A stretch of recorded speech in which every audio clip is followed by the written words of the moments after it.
በአፍሪካ ቀንድ ታሪክ ተጽፏል። ለዓመታት አይሞላም የተባለው ግድብ ዛሬ 74 ቢሊዮን ሜትር ኪዩብ ውሃ ይዞ በሙሉ አቅሙ 5150 ሜጋዋት ኤሌክትሪክ ኃይል እያመነጨ ይገኛል። ኢትዮጵያ የጨለማን ድባብ ሰብራ የምስራቅ አፍሪካ የኃይል ማማ መሆን ችላለች። ነገር ግን ግድቡ መጠናቀቁ ከካይሮ ሰላምን ነስቷል።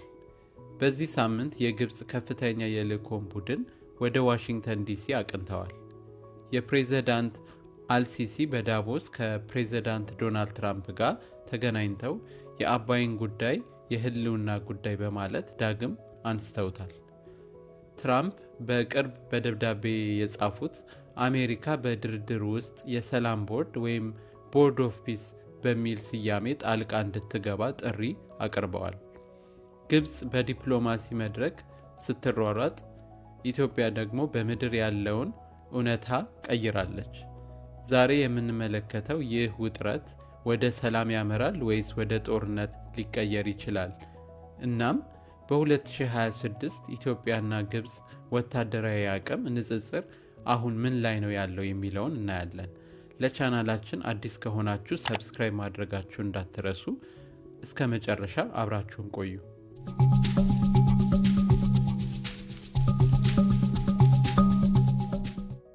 ፕሬዝዳንት ትራምፕ ለኢትዮጵያና ለግብፅ መሪዎች በጻፉት ደብዳቤ አሜሪካ በድርድር ውስጥ ቀጥታ ጣልቃ እንድትገባ ጠይቀዋል።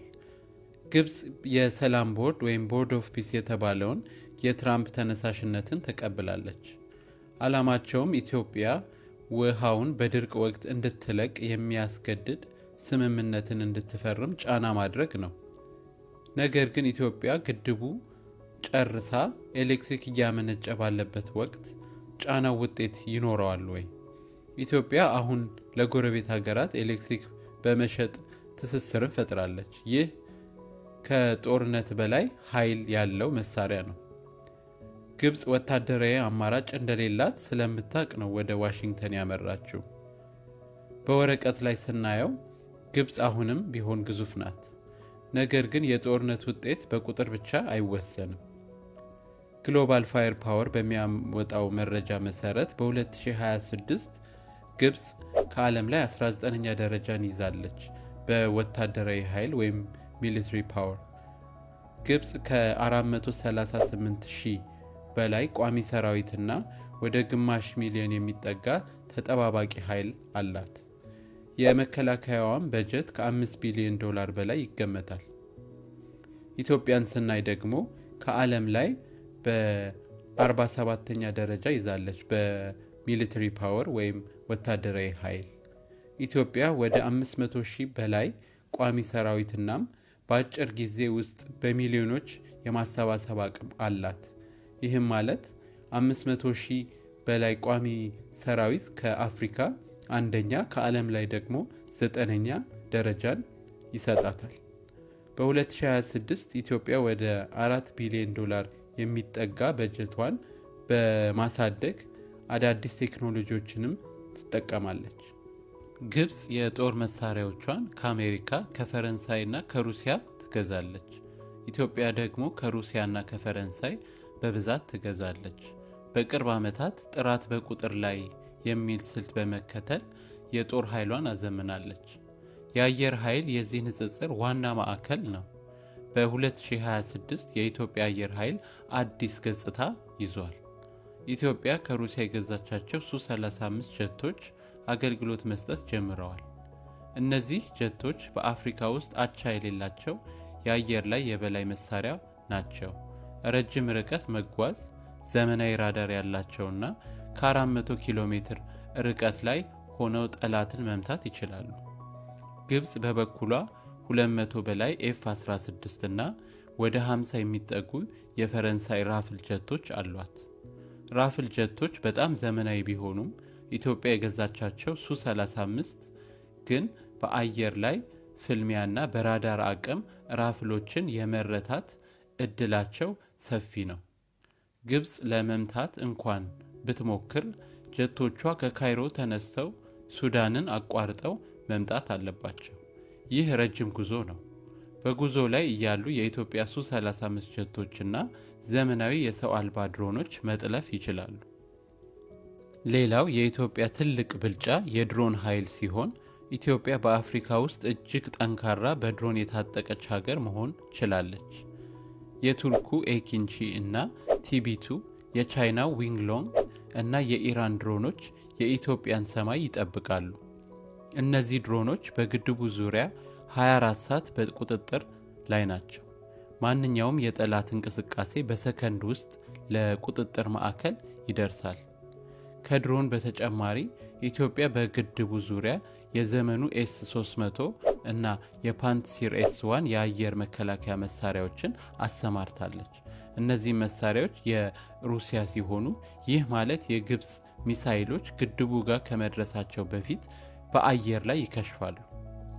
ብዙ ጊዜ ስለ ኢትዮጵያ ጥንካሬ እናወራለን። ነገር ግን ግብፅ አሁን በዓለም አቀፍ ደረጃ ያላት ተጽዕኖ በጣም ከፍተኛ ነው። ግብፅ ምን አይነት ጥቅሞች አሏት የሚለውን እኔ ግብፅ በዓመት $5.1 ቢሊዮን ወታደራዊ በጀት መድባለች። ይህ ከኢትዮጵያ በጀት አንጻር በእጥፍ ይበልጣል። ይህ ገንዘብ ግብፅ ዘመናዊ መሳሪያዎችን በብዛት እንድትገዛና ሰራዊቷን በከፍተኛ ቴክኖሎጂ እንድታሰለጥን ረድቷታል። ግብፅ ከአሜሪካ ጋር ያላት የ50 ዓመት ስትራቴጂያዊ ወዳጅነት ትልቅ ጥቅሟ ነው። ትራምፕ በ2026 በጻፉት ደብዳቤ ማንም ሀገር በአባይ ላይ የብቸኝነት ውሳኔ መወሰን የለበትም ማለታቸው ለግብፅ ያጋደለ ዲፕሎማሲያዊ ድል ተደርጎ ይወሰዳል። አሜሪካ ለግብፅ የምትሰጠው የ$1.3 ቢሊዮን ዓመታዊ ወታደራዊ እርዳታ ግብፅ ዘመናዊ ኤፍ-16 ጀቶችና የአብርሃምስ ታንኮች ባለቤት እንድትሆን አድርጓታል። ግብፅ በቅርብ በሶማሌ በኩል ያላትን ወታደራዊ መገኘት በከፍተኛ ሁኔታ ጨምራለች። በኤዩኤስኤስኦኤም ሰላም አስከባሪ ስም እስከ 100,000 የሚደርስ ሰራዊት ወደ ሶማሌ ለማስገባት እንቅስቃሴ እያደረገች ነው። ይህ ማለት ግብፅ በኢትዮጵያ ምስራቃዊ ድንበር ላይ የጦር ሰፈር በመመስረት ኢትዮጵያን በሁለት አቅጣጫ ለመወጠር እያሰበች ነው ማለት ነው። ግብፅ ቀይ ባህርን እና ሜዲትራኒያንን የሚያገናኘው የስዊዝ ካናል ወይም የስዊዝ ቦይ ባለቤት ናት። ይህ ለግብፅ ግዙፍ ገቢ ከመስጠትም በላይ ዓለም አቀፍ የንግድ መስመርን እንድትቆጣጠር እና የሀያላንን ሀገራት ድጋፍ እንድታገኝ አድርጓታል። አሁን ደግሞ ግብፅ የሌላት ኢትዮጵያ ግን ያላትን ጥቅሞች እኔ ግድቡ አሁን 74 ቢሊዮን ሜትር ኪዩብ ውሃ ይዟል።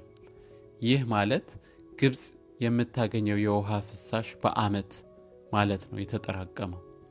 ግብፅ ግድቡን እንኳን ብትመታ የሚፈጠረው የውሃ ናዳ ሱዳንን አጥለቅልቆ ግብፅን ራሷን ያጠፋታል። ግድቡ አሁን ኢትዮጵያን ለመጠበቅ የቆመ የሰው ሰራሽ ተራራ ሆኗል። ኢትዮጵያ በደጋማ ቦታ ላይ ትገኛለች። ግብፅ ደግሞ ዝቅተኛና በረሃማ ናት። ከዝቅታ ወደ ከፍታ ጦርነት መክፈት በወታደራዊ ሳይንስ እጅግ አዳጋች ነው። ግድቡ በሙሉ አቅሙ ማመንጨቱ ኢትዮጵያ ለማንኛውም ጦርነት የሚሆን ኤሌክትሪክ ኃይል በራሷ እንድታመነጭ አድርጓታል። ይህ ለኢንዱስትሪዎች እና ለጦር መሳሪያዎች ፋብሪካ ትልቅ ጥንካሬ ይሰጣታል። ፕሬዚዳንት ትራምፕ እና አልሲሲ በዋሽንግተን እና በዳቮስ ተገናኝተው ቢመካከሩም በምድር ላይ ያለው እውነት ግን አንድ ነው። ኢትዮጵያ ግድቡን ገንብታ ጨርሳለች፣ ብርሃንም ተጎናጽፋለች፣ ወታደራዊ አቅሟንም እያጠናከረች ትገኛለች።